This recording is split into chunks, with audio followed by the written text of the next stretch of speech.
하나님 말씀은 열왕기상 7장 27절에서 39절의 말씀입니다. 열왕기상 7장 27절에서 39절입니다.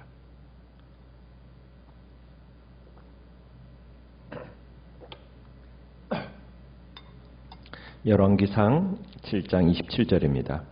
또 노스로 받침 수레 열을 만들었으니 매 받침 수레의 길이가 4규빗이요 너비가 4규빗이요 높이가 3규빗이라.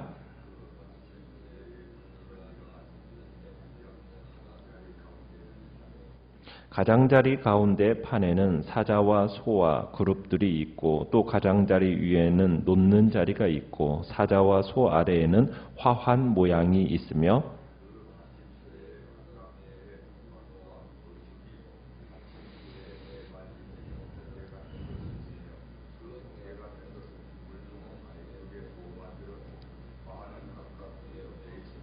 그 받침 수레 위로 들이켜 높이가 1규빗 되게 내민 것이 있고 그 면은 직경 1규빗 반 되게 반원형으로 우묵하며 그 나머지 면에는 아로 새긴 것이 있으며 그 내민 판들은 네모지고 둥글지 아니하며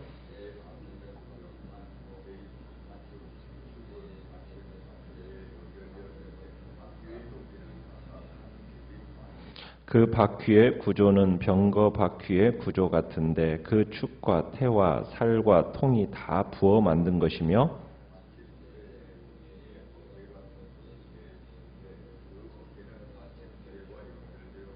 받침수레 위에 둥근 테두리가 있는데 높이가 1규빗이요 또 받침수레 위에 버팀대와 옆판들이 받침수레와 연결되었고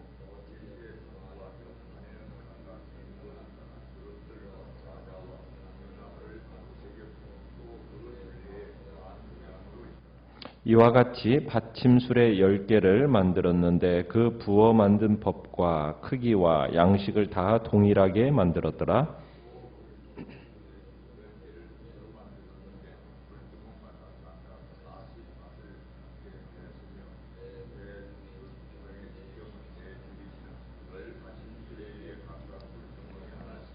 같이 읽습니다. 그 받침 수레 5은 성전 오른쪽에 두었고 5은 성전 왼쪽에 두었고 성전 오른쪽 동남쪽에는 그 바다를 두었더라.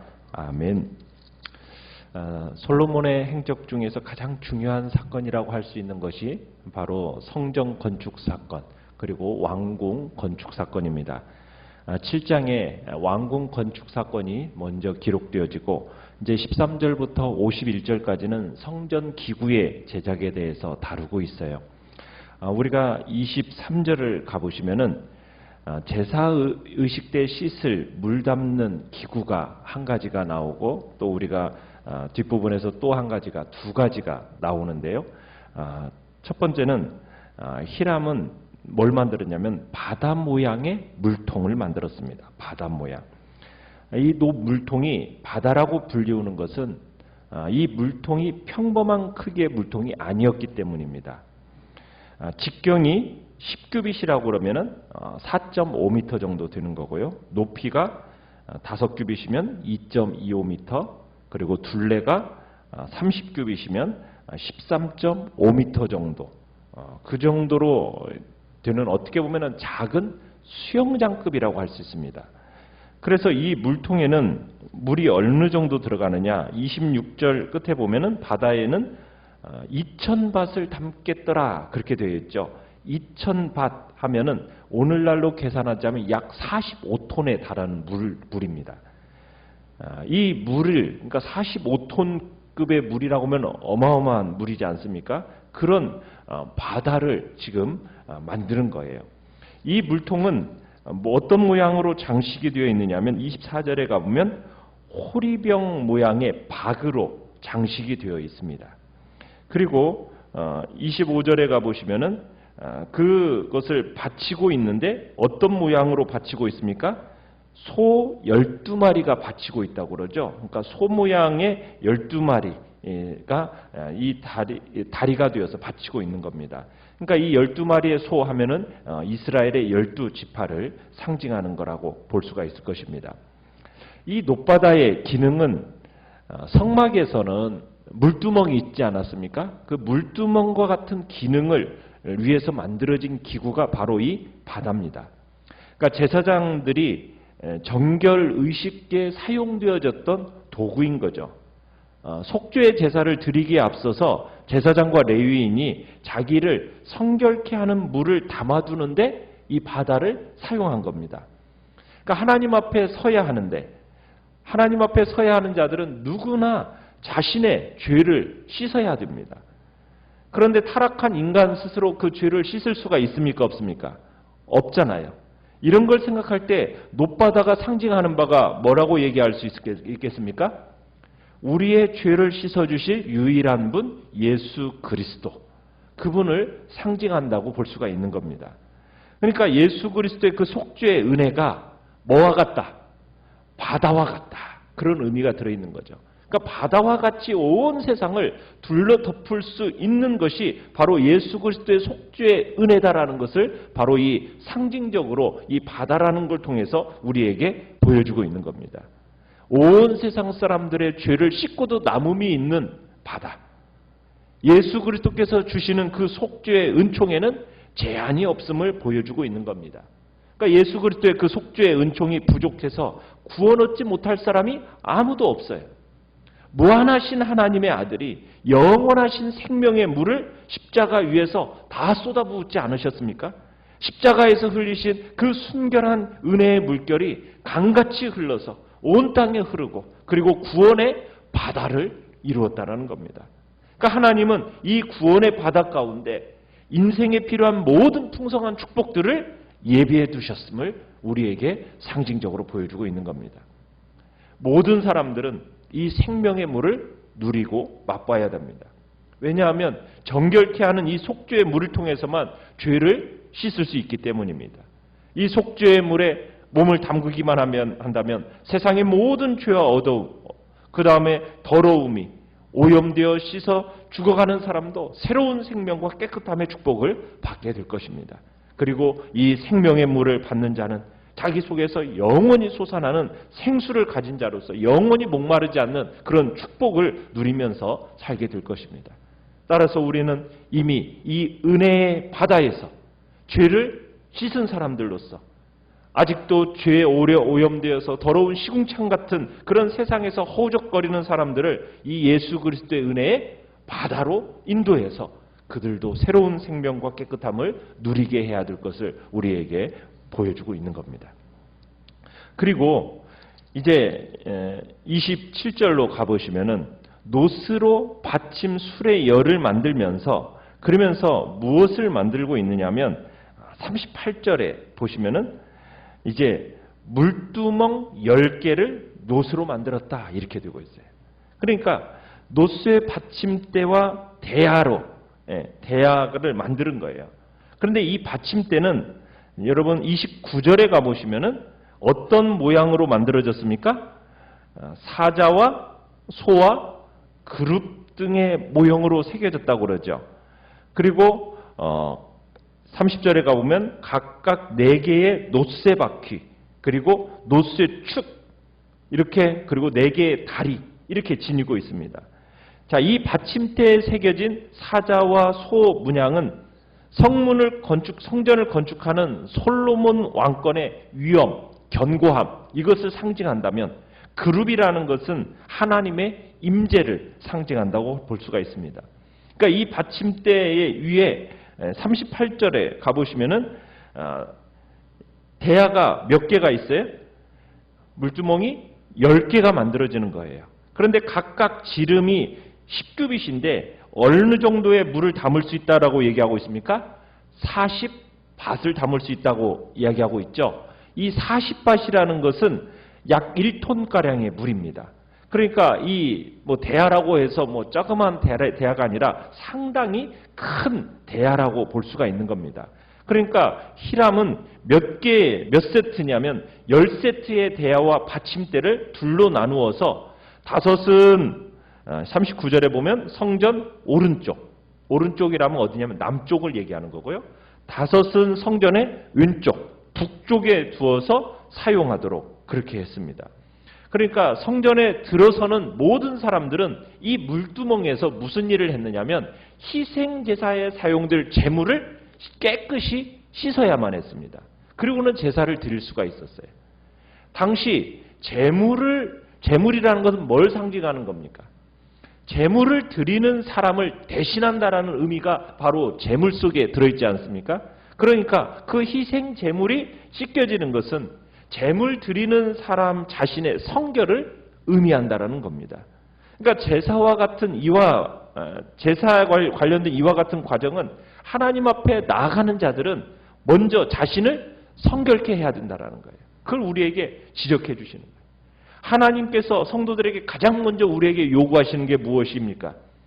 죄인이 하나님의 사람이 되기 위해서 가장 먼저 거쳐야 하는 것은 바로 회개라는 거예요. 회개. 회개하지 않고서는 하나님의 사람으로서 하나님의 일을 감당할 수 없는 거예요.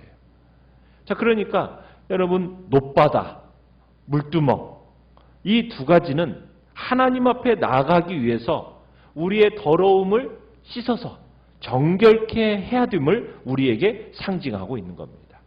죄인인 우리가 하나님 앞에 나아가기 위해서는 결국에는 예수 그리스도의 보혈로 말미암아 죄 사함의 은총을 입어야 된다는 겁니다. 그리고 우리가 순간순간 숨쉬듯이 회개함으로 말미암아 하나님의 용서를 체험해야 됨을 우리에게 보여주고 있는 겁니다. 그래서 우리가 하나님 앞에 나아갈 때는 이 십자가를 통하지 않고서는 나아갈 수가 없는 거예요. 보혈의 능력으로 깨끗해지지 않고서는 그 심령이 제대로 하나님 앞에 예배드릴 수가 없는 겁니다. 그래서 이 예배의 중심에는 뭐가 있느냐? 바로 하나님의 십자가의 사랑이 있음을 우리에게 보여주고 있는 거죠. 그래서 놋바다와 물두멍이 우리에게 보여주는 그 상징적인 의미들을 우리의 마음속에 새겨야 될 것입니다. 자, 그러면서 이 성전 바깥 기구들이 지금 어떤 재료로 지금 만들어지고 있습니까? 놋이라는 재료로 만들어지고 있어요. 그렇죠. 놋. 이 놋이라는 재료는 굉장히 서민적인 재료입니다. 그러니까 성전의 외부의 기구들을 만들 때 주로 사용된 것은 놋이란 얘기예요. 성전 내부에 사용되어졌던 것은 뭡니까? 내부는 금이죠, 금. 그에 비해서 놋 하면은 굉장히 싸고 서민적이고 볼품이 없어요. 그렇지만 구속사적인 관점에서는 아주 중요한 의미가 있습니다. 금이라는 것은 순결과 권능을 상징한다면, 하나님의 거룩함과 영광을 잘 표현해 주는 것이 금이라면, 그에 반해서 놋은 뭘 우리에게 보여주는 거겠습니까? 우리의 고통과 죄악을 감당하기 위해서 연약한 인간의 몸을 입고 오신 예수 그리스도를 상징하고 있는 겁니다.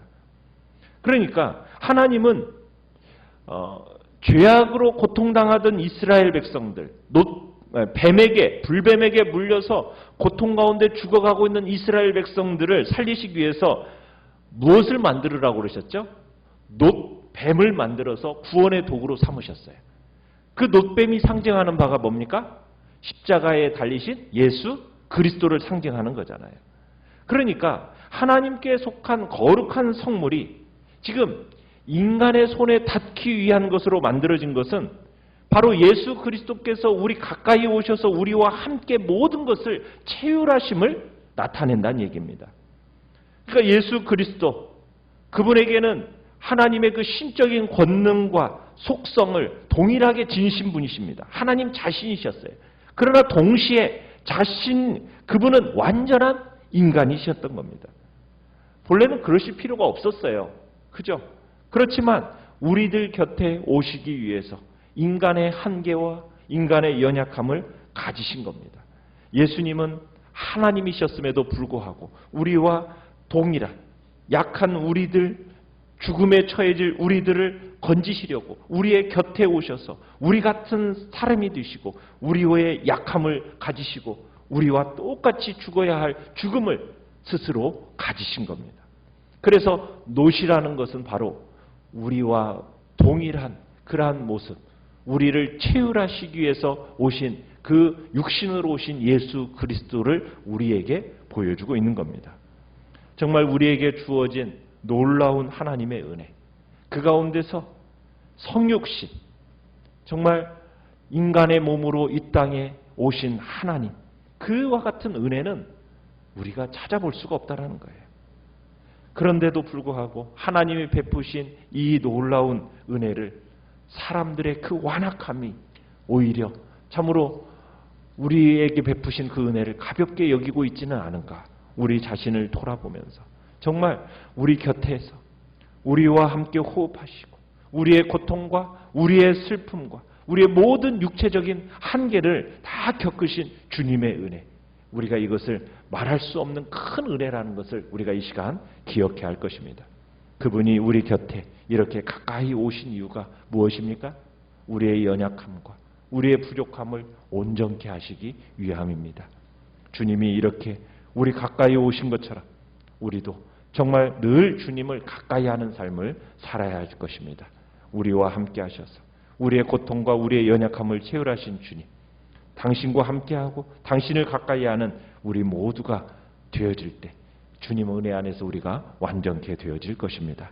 오늘 이 시간 정말 예수 그리스도의 피로 말미암아 씻어야 할 우리의 모든 더러운 죄가 있다면 이 시간 주님 앞에 참으로 하늘 영광 버리시고 연약한 인간의 모습으로 오셔서 나를 위해 십자가에서 피 흘리신 예수 그리스도, 그분께 감사하며 그분의 정결한 그 피를 의지함으로 모든 죄와 허물들, 참으로 더러움들을 깨끗하게 씻어내는 이 귀한 시간이 되겠다고, 또한 날마다 참으로 물로 몸을 씻듯이 예수님의 보혈로 우리의 영혼을 씻어주시고 하나님의 거룩한 도구로 살아가게 해달라고 이 시간 주님 앞에 기도하며 나가시길 바랍니다.